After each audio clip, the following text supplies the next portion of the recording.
Hello' everyone সকলোকে স্বাগতম আন এটা নতুন ভিডিঅ'লৈ। আজিৰ এইটো ভিডিঅ'ত আমি আলোচনা কৰিম ক্লাছ 7ৰ বিজ্ঞানত থকা 4 নম্বৰ পাঠ তাপ আৰু হিট বা হিট। এই পাঠৰ অন্তৰ্গত অনুশীলনীত থকা গোটেইখিনি প্ৰশ্নৰ উত্তৰ অতি সুন্দৰকৈ একেবাৰে সহজ ভাষাত বুজি পোৱাকৈ আৰু চুটিকৈ উত্তৰবিলাক লিখি দিয়া হৈছে। এইটো ভিডিঅ' চালে তোমালোকৰ চেপ্টাৰটো একেবাৰে ক্লিয়াৰ হৈ যাব আৰু এইটো ভিডিঅ' ক্লাছ 7ৰ সায়েন্সৰ মোস্ট ইম্পৰ্টেণ্ট পাৰ্ট হয়। ইয়াৰ পৰা first unit test, half yearly আৰু এনুৱেলি পৰীক্ষাত এইটো পাঠৰ পৰা ভালেকেইটা প্ৰশ্ন অহা দেখা যায়। পাঠটো অলপ টান আছে, মই তোমালোকক একেবাৰে সহজকৈ বুজাই দিম আৰু কোনবোৰ প্ৰশ্ন পৰীক্ষাত অহাৰ চান্স আছে সেইবোৰো কৈ যাম। চ' এতিয়া পলম নকৰাকৈ তোমালোকে কিতাপ আৰু বহি লগত লৈ বহিবা আৰু এনেকুৱা ধৰণৰ খালী ঠাইবোৰ লগে লগে তোমালোকে পূৰ কৰি ল'বা, তেতিয়াহ'লে তোমালোকৰ এনচাৰখিনি ৰেডি থাকিব পৰীক্ষাত ৰিভিজন কৰাৰ কাৰণে। এতিয়া আমি ষ্টাৰ্ট কৰিম। তোমালোকৰ অনুশীলনীৰ 1 নম্বৰত দিয়া আছে পৰীক্ষাগাৰৰ তাপমাত্ৰা আৰু জ্বৰজেখা তাপমাত্ৰাৰ সাদৃশ্য আৰু পাৰ্থক্যসমূহ উল্লেখ কৰা। সাদৃশ্য মানে হৈছে মিল আৰু পাৰ্থক্য মানে হৈছে অমিল। পৰীক্ষাগাৰত যি তাপমাত্ৰা থাকে আৰু জ্বৰ জুখিবৰ কাৰণে যি তাপমাত্ৰা থাকে দুটাৰ মাজত মিল আৰু অমিল লিখিব লাগে। তলত মই সুন্দৰকৈ লিখি দিছোঁ, একেবাৰে তোমালোকে এবাৰ ভালকৈ ৰিডিং কৰিলে তোমালোকৰ মনত ৰৈ যাব। যেনেকৈ প্ৰথমতে আমি উত্তৰ লিখিম পৰীক্ষাগাৰৰ তাপমাত্ৰা আৰু জ্বৰজেখা তাপমাত্ৰাৰ সাদৃশ্য বা মিল। সাদৃশ্য মানে মনত ৰাখিবা মিল। তিনিটা মই তোমালোকক সুন্দৰকৈ লিখি দিছোঁ, এটা এটা লাইনতে হৈ যাব। যেনেকৈ দুয়োটাতে তৰল পদাৰ্থ হিচাপে কি থাকে পাৰা ব্যৱহাৰ কৰা হয়। দেখা পাইছা তোমালোকে একেবাৰে চুটিকৈ উত্তৰবোৰ লিখি দিয়া হৈছে। বি নম্বৰ দিয়া আছে দুয়োটাৰে গাত চেলচিয়াছ স্কেলৰ দাগ কটা থাকে, এইবোৰ হৈছে মিল। চি নম্বৰ দিয়া আছে দুয়োটাৰে এটা মূৰত পাৰা জমা থকা বাল্ব থাকে, এই তিনিটা হ'ল কি মিল। এনেকৈ চুটি উত্তৰ তোমালোকে আৰু কত নাপাবা। চ' তোমালোকে চেনেলটো যদি এতিয়াও ছাবস্ক্ৰাইব কৰে ছাবস্ক্ৰাইব কৰি দিবা। ডেইলি তোমালোকে এনেকুৱা সুন্দৰ সুন্দৰ ক্লাছ পাই থাকিবা। এতিয়া পাৰ্থক্য কি আছে যে পৰীক্ষাগাৰৰ তাপমাত্ৰা আৰু জ্বৰ জোখা তাপমাত্ৰাৰ পাৰ্থক্য বা অমিল। ইয়াৰ উত্তৰ হ'ব পৰীক্ষাগাৰৰ তাপমাত্ৰাত উষ্ণতাৰ জোখ -10 ডিগ্ৰী চেলচিয়াছৰ পৰা 110 ডিগ্ৰী চেলচিয়াছলৈ থাকে, কিন্তু জ্বৰ জোখা তাপমাত্ৰাত উষ্ণতাৰ জোখ 35 ডিগ্ৰী চেলচিয়াছৰ পৰা 42 ডিগ্ৰী চেলচিয়াছলৈ থাকে। চ' এইখিনিয়ে হ'ল কি মূল পাৰ্থক্য, আটাইতকৈ ইম্পৰ্টেণ্ট পাৰ্থক্য। সেইকাৰণে মই তোমালোকক এটাই লিখি দিছোঁ আৰু এটা লিখিলে যথেষ্ট হৈ যাব। এতিয়া দ্বিতীয় নম্বৰ প্ৰশ্নত দিয়া আছে তাপৰ পৰিবাহী আৰু অপৰিবাহী বস্তুৰ দুটাকৈ উদাহৰণ দিয়া। মই তোমালোকক কৈছিলোঁ পৰীক্ষাৰ কাৰণে ইম্পৰ্টেণ্ট প্ৰশ্নবোৰ মই কৈ যাম। 1 নম্বৰটোও ইম্পৰ্টেণ্ট আছে আৰু 2 নম্বৰটোও খুবেই বেছি ইম্পৰ্টেণ্ট আছে, যে তাপৰ পৰিবাহী আৰু অপৰিবাহী বস্তু দুটাকৈ উদাহৰণ দিব লাগে। উদাহৰণ দুটা মনত ৰাখিবা। উত্তৰ হ'ল তাপৰ পৰিবাহী দুটা উদাহৰণ হ'ল ল আৰু তাপ, আৰু তাপৰ অপৰিবাহী দুটা উদাহৰণ হ'ল প্লাষ্টিক আৰু কাঠ। উত্তৰবোৰ এনেকৈ সজোৱা হৈছে ষ্টুডেণ্টছ, তোমালোকে এবাৰ চালে তোমালোকৰ মনত থাকি যাব, ঠিক আছে। আৰু বাকী খালী ঠাইত থকা বস্তুখিনি তোমালোকে লগে লগে কিতাপত লিখি ল'বলৈ কি হ'ব, তোমালোকে পৰীক্ষাত যোৱাৰ আগত এবাৰ চাই যাবা আৰু পাহৰি নাযাবা, পৰীক্ষাত লিখিব পাৰিবা, ঠিক আছে। আৰু ষ্টুডেণ্টছ তোমালোকে যদি ক্লাছবোৰ বুজি পোৱা, তোমালোকৰ নিজৰ নিজৰ নাম আৰু ডিষ্ট্ৰিক্টটো কমেণ্ট কৰি জনাবা, তেতিয়াহ'লে মই গম পাম যে তোমালোকে মোৰ ক্লাছবোৰ বুজি পাই আছা, ক্লাছবোৰ ভাল পাই আছা। যদি তোমালোকে বুজি নোপোৱা, মই বেলেগকৈ তোমালোকক পঢ়াব লাগিব, হয়নে নহয়? চ' তোমালোকে মোক জনাবা যে তোমালোকে মোৰ ক্লাছবোৰ বুজি পাই আছা বা ভাল লাগি আছে, ঠিক আছে। এতিয়া 3 নম্বৰত দিয়া আছে খালী ঠাই পূৰ কৰা। এই খালী ঠাইবোৰ কি হ'ব, পূৰ কৰিব লাগিব। এইবোৰ কথা মই তোমালোকক কৈ আছোঁ, তোমালোকে লগে লগে লিখি ল'বা কিতাপত কাঠ পেঞ্চিল নাইবা কলমেৰে। এই নম্বৰ খালী ঠাই কোনো এটা বস্তুৰ উত্তাপ ইয়াৰ ডেছৰ দ্বাৰা কি কৰা হয়, নিৰ্ণয় কৰা হয়। কিহৰ দ্বাৰা নিৰ্ণয় কৰা হয়? উত্তাপ উষ্ণতাৰ দ্বাৰা নিৰ্ণয় কৰা হয়, অৰ্থাৎ খালী ঠাইত হ'ব উষ্ণতা, ঠিক আছে। এতিয়া বি নম্বৰত কি দিয়া আছে তোমালোকৰ উতলা পানীৰ উষ্ণতাত ডেছ তাপমাত্ৰাৰে জুখিব নোৱাৰি।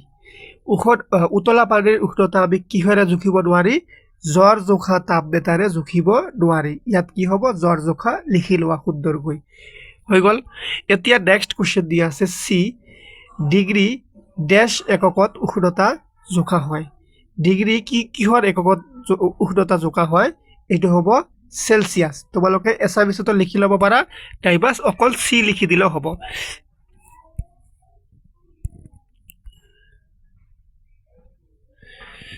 তোমালোকে কি কৰিবা এনেকৈ চি লিখিলেও হ'ব নাইবা তোমালোকে এছামিছৰ এনেকৈ চেলচিয়াছ লিখি ল'বা ঠিক আছে চেলচিয়াছ কিহৰ এককত জোকা হয় চেলচিয়াছ এনেকৈ লিখি ল'ব পাৰা নাইবা এনেকৈ ব্ৰেকেটত অকল এটা চি লিখি দিলেও হ'ব ঠিক আছে বুজি পাইছা তোমালোকে এতিয়া ডি নম্বৰ খালী ঠাইত কি দিয়া আছে চোৱাচোন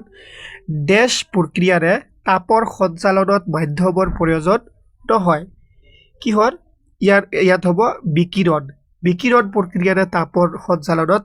মাধ্যমৰ প্ৰয়োজন নহয় ঠিক আছে ডি নম্বৰ খালী ঠাইত কি হ'ব বিকিৰণ প্ৰক্ৰিয়াৰে তাপৰ সঞ্চালনত মাধ্যমৰ প্ৰয়োজন নহয় এইটো মাধ্যমৰ এনেকৈ হ'ব এইটো স্পেলিং তোমালোকে দেখি লোৱা মাধ্যমটো এনেকুৱা হ'ব অৰ্থাৎ তোমালোকে এই খালী ঠাইত বিকিৰণ প্ৰক্ৰিয়াটো লিখি লৈছা তোমালোকে এতিয়া তোমালোকৰ নেক্সট আছে ই নম্বৰ খালী ঠাইত কি দিয়া আছে যে এখন চেঁচা ষ্টিলৰ চামুচ গৰম গাখীৰৰ পিয়লাত ডুবাই ৰখা হৈছে ই ডেশ প্ৰক্ৰিয়াৰে আন্তঃমূললৈ তাপ সঞ্চালিত কৰে কোনটো প্ৰক্ৰিয়াৰে আন্তঃমূললৈ তাপ সঞ্চালিত কৰে ইয়াৰ উত্তৰ হ'ব পৰিবহণ এই খালী ঠাইত তোমালোকে পৰিবহণ লিখি লোৱা ই নম্বৰ খালী ঠাইত তোমালোকে কি লিখি ল'বা পৰিবহণ লিখিলে কি হ'ব এখন চেঁচা ষ্টিলৰ চামুচ গৰম গাখীৰৰ পিয়লাত ডুবাই ৰখা হৈছে ই পৰিবহণ প্ৰক্ৰিয়াৰে আন্তঃমূললৈ তাপ সঞ্চালিত কৰে পৰিবহণ ইয়াত লিখি লোৱা তোমালোকে আশা কৰিছোঁ তোমালোকে লিখি লৈছা বস্তুবোৰ এতিয়া এফ নম্বৰ কুৱেশ্যন পাতল ৰঙৰ বস্তুতকৈ ডেশ ৰঙৰ বস্তুৰে অধিক তাপ শোষণ কৰে কি কৈছে যে পাতল ৰঙৰ বস্তুতকৈ ডেশ ৰঙৰ বস্তুৰে অধিক তাপ শোষণ কৰে ইয়াত খালী ঠাইত কি হ'ব গাঢ় এনেকৈ হ'ব কেনেকৈ হ'ব স্পেলিংটো তোমালোকে এনেকৈ লিখিবা গাঢ় ঠিক আছে গাঢ় এনেকৈ লিখি ল'বা ইয়াত আণ্ডাৰলাইন কৰাৰ কাৰণে ইয়াত এনেকৈ হ'ব এইটো গাঢ় ঠিক আছে খালী ঠাইত তোমালোকে গাঢ় লিখি ল'বা যে গাঢ় ৰঙৰ বস্তুৰে অধিক তাপ শোষণ কৰে বুজি পাইছা তোমালোকে এতিয়া তোমালোকৰ 4 নম্বৰত দিয়া আছে তলৰ বাক্যবোৰ বিলোৱা যেনেকৈ এ নম্বৰত দিয়া আছে স্থল বতাহ বলে গ্ৰীষ্মকালত শীতকালত দিনত ইয়াৰ উত্তৰবোৰ মই কৈ দিম তোমালোকে এনেকৈ যোনটোৰ লগত যোনটো মিলাই এনেকৈ মিলাই ল'বা ইয়াত কিন্তু মিলাই দিয়া নাই কিতাপত যেনেকৈ দিয়া আছে মই এনেকৈ ইয়াত আছে এতিয়া মই তলত ডাইৰেক্ট উত্তৰ কৰি দিম উত্তৰ কৰিলে কি হ'ব ইয়াত চোৱা এইটো হ'ল উত্তৰ যে স্থল বতাহ বলে কেতিয়া বলে দিনত অৰ্থাৎ এৰ লগত হ'ব জি মনত ৰাখিবা তোমালোকে এইটো দাগ দি লোৱা স্থল বতাহৰ লগত কি কৰি তোমালোকে দিন কৰি লোৱা স্থল বতাহৰ লগত দিন জলবতাহ বলে ৰাতি তাৰপিছত তোমালোকৰ গাঢ় ৰঙৰ বস্ত্ৰ পচন্দ কৰা হয় কিহত শীতকালত এইবোৰ তোমালোকে মিলাই লোৱা তাৰপিছত পাতল ৰঙৰ বস্ত্ৰ পচন্দ কৰা হয় গ্ৰীষ্মকালত মনত ৰাখিবা পাতল ৰঙৰ বস্ত্ৰ গ্ৰীষ্মকালত গাঢ় ৰঙৰ বস্ত্ৰ শীতকালত তাৰপিছত তোমালোকৰ জলবতাহ বলে ৰাতি আৰু স্থল বতাহ বলে দিনত এইকেইটা তোমালোকে আঠটা মিলাই লোৱা মই উত্তৰবোৰ সুন্দৰকৈ তোমালোকক কৈ দিছোঁ এতিয়া 5 নম্বৰ কুৱেশ্যন শীতকালত মাত্ৰ এখন ডাঠ কাপোৰৰ সলনি একাধিক তৰপৰ কাপোৰ পিন্ধিলে আমাৰ শৰীৰৰ কিয় বেছি গৰম হৈ থাকে আলোচনা কৰা উত্তৰ হ'ব ইয়াৰ কাৰণ হৈছে যে একাধিক তৰপৰ কাপোৰৰ মাজত বায়ুৰ তৰপ আবদ্ধ হৈ থাকে আমি সকলোৱে জানো যে বায়ু তাপৰ কুপৰিবাহী ফলত শৰীৰৰ উত্তাপ বাহিৰলৈ ওলাই যাব নোৱাৰে আৰু আমাৰ শৰীৰ গৰম হৈ থাকে বুজি পাইছা দেখা পাইছা তোমালোকে উত্তৰখিনি কিমান চুটি আৰু একেবাৰে তোমালোকৰ নিজে এবাৰ ৰিডিং পঢ়িলে তোমালোকে নিজে বুজি পাবা কিমান সহজ ভাষাত লিখি দিয়া হৈছে সো তোমালোকে চেনেলটো সাবস্ক্ৰাইব কৰি দিবা এনেকৈ সদায় সুন্দৰ ক্লাছ পাই থাকিবা এতিয়া 6 নম্বৰ কোৱেশ্চন দিয়া আছে তোমালোকৰ তলৰ চিত্ৰ 4.13 লক্ষ্য কৰা তোমালোকৰ কিতাপতো এনেকৈ দিয়া আছে চিত্ৰ এটা দিয়া আছে লক্ষ্য কৰিবা পৰিবহণ পৰিচলন আৰু বিকিৰণ প্ৰক্ৰিয়াৰে তাপ সঞ্চালিত হোৱা স্থানবোৰ চিহ্নিত কৰা এই যে পৰিবহণ পৰিচলন আৰু বিকিৰণ প্ৰক্ৰিয়া এই তিনিটা বস্তু এটা চিত্ৰত দিয়া আছে তোমালোকে চিহ্নিত কৰিব লাগে এইটো হল কি এই যে পানী গৰম হৈছে এইটো হৈছে পৰিচলন ইয়াত তোমালোকৰ কি হৈছে গৰম কৰা হৈছে এই যে এইটো এই পিয়লাটো গৰম কৰা হৈছে এইটো হল পৰিবহণ আৰু তলত যি জুইটো লাগি আছে ডাইৰেক্ট এইটো হল কি বিকিৰণ ইয়াৰ তলত লিখি দিয়া আছে উত্তৰ চিত্ৰত তাপ পৰিবহণ পদ্ধতিবোৰ হল 1 নম্বৰত দি আছে বিকিৰণ বাৰ্ণাৰৰ পৰা চচপেনৰ তললৈ কি হৈছে বিকিৰণ হৈছে তাৰপিছত বি নম্বৰত দি আছে পৰিবহণ পাত্ৰৰ তলিৰ পৰা ওপৰলৈ আৰু চামুচখনৰ গালৈ সি নম্বৰত দি আছে পৰিচলন পাত্ৰৰ তলিৰ পৰা পানীৰ ওপৰৰ পৃষ্ঠলৈ হল কি পৰিচলন এতিয়া 7 নম্বৰ কোৱেশ্চন উষ্ণ জলবায়ুৰ অঞ্চলৰ ঘৰবোৰৰ বহিত বেৰত বগা ৰং দিবলৈ পৰামৰ্শ দিয়া হয় ব্যাখ্যা কৰা কিয় দিয়া হয় এইটো তোমালোকে এইটো ব্যাখ্যা কৰিব লাগে কাৰণটো কি উত্তৰ হ'ব উষ্ণ জলবায়ুৰ অঞ্চলৰ ঘৰবোৰৰ বহিবেৰত বগা ৰং দিবলৈ পৰামৰ্শ দিয়া হয় কাৰণ বগা ৰঙে তাপ শোষণ নকৰে ওলোটাই তাক প্ৰতিফলিতহে কৰে ফলত ঘৰৰ ভিতৰলৈ তাপ সঞ্চালনৰ পৰিমাণ কম হয় বাবে ঘৰৰ ভিতৰত গৰম কম হয় এইটো কাৰণত কি হয় যোনবোৰ অঞ্চলত অতিৰিক্ত গৰম থাকে সেইবোৰ অঞ্চলৰ ঘৰবোৰত বগা ৰং দিবলৈ পৰামৰ্শ দিয়া হয় এতিয়া 8 নম্বৰ কোৱেশ্চন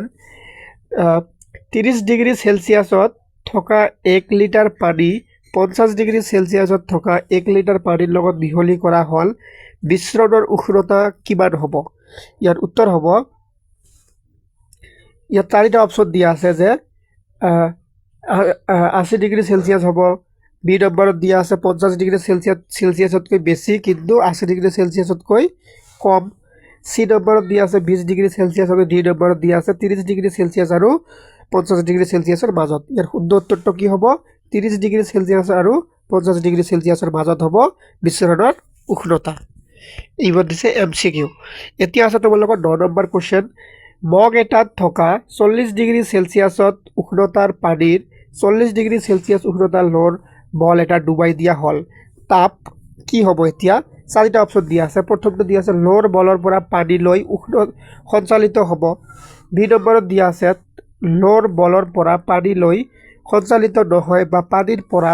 লোৰ বললৈ সঞ্চালিত নহয় সি নম্বৰত দিয়া আছে পানীৰ পৰা লোৰ বললৈ সঞ্চালিত হ'ব তাৰপিছত ডি নম্বৰত দিয়া আছে কি দুয়োটাৰে উষ্ণতা বৃদ্ধি হ'ব এই চাৰিটাৰ ভিতৰত কোনটা শুদ্ধ উত্তৰ হ'ব আমি শুদ্ধ উত্তৰটো চাই ল'ম যে শুদ্ধ উত্তৰ হ'ব বি লোৰ বলৰ পৰা পানী লৈ সঞ্চালিত নহয় বা পানীৰ পৰাও লোৰ বললৈ সঞ্চালিত নহয় এইটো হ'ল শুদ্ধ তোমালোকে বি নম্বৰটো এনেকৈ দাগ দি থোৱা আৰু পিছত তোমালোকে বাৰে বাৰে এইবোৰ বস্তু ৰিভিজন কৰি থাকিবা 10 নম্বৰত দিয়া আছে আইচক্ৰীমেৰে পূৰ্ণ কাপ এটাত কাঠৰ চামুচ এখন ভৰাই থোৱা হৈছে চামুচখনৰ আন্ত মূৰ কি হ'ব পৰিবহণ প্ৰক্ৰিয়াৰে চেঁচা হ'ব পৰিচলন প্ৰক্ৰিয়াৰে চেঁচা হ'ব বিকিৰণ প্ৰক্ৰিয়াৰে চেঁচা হ'ব নে চেঁচা নহয় এই চাৰিটাৰ কোনটো শুদ্ধ হ'ব ইয়াৰ উত্তৰ হ'ব কি ডি নম্বৰ হ'ব চেঁচা নহয় তাৰপিছত 11 নম্বৰত তোমালোকক দিয়া আছে যে নিষ্কলংক তীখা অৰ্থাৎ ষ্টেইনলেছ ষ্টীলৰ কেৰাহীৰ তলি ভাগ সাধাৰণতে তামেৰে নিৰ্মিত হয় ইয়াৰ কাৰণ কি তামৰ তলিয়ে কেৰাহীৰ আয়ুস বঢ়ায় নে কেৰাহীটো দেখাত ৰং বিৰঙৰ হয় নে নিষ্কলংক তীখাতকৈ কম তাম অধিক পৰিবাহী আৰু কি দিছে নিষ্কলংক তীখাতকৈ তাম চাফা কৰা সুবিধাজনক এই চাৰিটাৰ ভিতৰত কোনটো শুদ্ধ হয় এই চাৰিটাৰ ভিতৰত শুদ্ধ উত্তৰটো হ'ব তোমালোকৰ অপশ্যন সি যে নিষ্কলংক তীখাতকৈ তাপ অধিক পৰিবাহী হয় সেইকাৰণে কি কৰা হয় তোমালোকৰ সেইকাৰণে ইয়াৰ কেৰাহীটোৰ তলিভাগ সাধাৰণতে তামেৰে নিৰ্মিত কৰা হয় সো ষ্টুডেণ্টছ এইখিনিতে তোমালোকৰ এই 4 নম্বৰ পাৰ্টটো ইম্পৰ্টেণ্ট হয় তোমালোকৰ পৰীক্ষাৰ কাৰণে ইয়াত যিমানকেইটা প্ৰশ্ন মই তোমালোকক ইম্পৰ্টেণ্ট বুলি কৈছোঁ সেইকেইটা ভালকৈ পঢ়িবা আৰু বাকীকেইটা বস্তু তোমালোকে ৰিভিজন কৰি যাবা খালী ঠাই মিলোৱাবৰ এই গোটেইখিনি বস্তু তোমালোকে ভালকৈ পঢ়ি যাবা পঢ়ি গ'লে তোমালোকে কি হ'ব ইয়াৰ পৰা প্ৰশ্ন পাবা ফাৰ্ষ্ট ইউনিট টেষ্টত এইটো চেপ্টাৰ আহিব হাফ ইয়াৰলিটো আহিব আৰু ইয়াৰ পৰা তোমালোকৰ এনুৱেলি পৰীক্ষাটো যথেষ্টখিনি প্ৰশ্ন অহা দেখা যায় চ' ষ্টুডেণ্টছ তোমালোকে যদি ৰায়মনা ক্লাছেছ ইউটিউব চেনেলটো এতিয়াও ছাবস্ক্ৰাইব কৰা নাই চেনেলটো ছাবস্ক্ৰাইব কৰি দিবা আৰু বন্ধু বান্ধৱীৰ লগত ক্লাছবোৰ তোমালোকে শ্বেয়াৰ কৰি দিবা ভিডিঅ'বোৰ ভাল লাগিলে লাইক কৰি দিবা ধন্যবাদ সকলোকে